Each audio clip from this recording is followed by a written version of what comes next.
দেখানো হয় যে যেখান থেকে খেজুরের রসটা সংগ্রহ করা হচ্ছে সেই জায়গাটা ঢেকে দিয়ে বা বিভিন্নভাবে প্রোটেকশন যেন বাদুর কাছাকাছি যেতে না পারে এরকম তো বিভিন্ন রকম সতর্কতামূলক ব্যবস্থা নেওয়া হয়, তাহলে তো সেই খেজুরের রসটা খাওয়া যাবে যেখানে এরকম করা আছে। কিন্তু আমরা দেখেছি বিভিন্ন ভিডিওতে যখন আমরা এখানে কেউ আক্রান্ত হয়েছে তার আশেপাশের যে জায়গাগুলো এগুলোতে কিন্তু ইনভেস্টিগেট করা হয়, সেই জায়গাতে খেজুরের গাছে ইনফ্রারেড ক্যামেরা সেট করা হয়েছে। আমি নিজে সেই ভিডিও দেখেছি, যেখানে আমরা দেখতে পাই যে যখন বাদুর রসগুলো খায় বা সেখানে কোনো রকম প্রোটেকশন কোনো কিছু দিয়ে ঢেকে রাখার চেষ্টা করা হয়, বাদুর মনে হয় আরও বিরক্ত হয়ে ওঠে, আরও রাগান্বিত হয়ে ওঠে।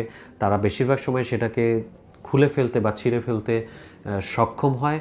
একান্তই যদি নাও পারে সেক্ষেত্রে তারা এতটা এজিটেটেড হয়ে যায় বা রাগান্বিত হয়ে যায়, তখন তারা সেখানে তাদের প্রস্রাব ত্যাগ করে। সেই প্রস্রাব কিন্তু হচ্ছে যে ওই সব দিয়ে আটকানো যায় না, সেইগুলো গিয়ে খেজুরের রসে মিলতে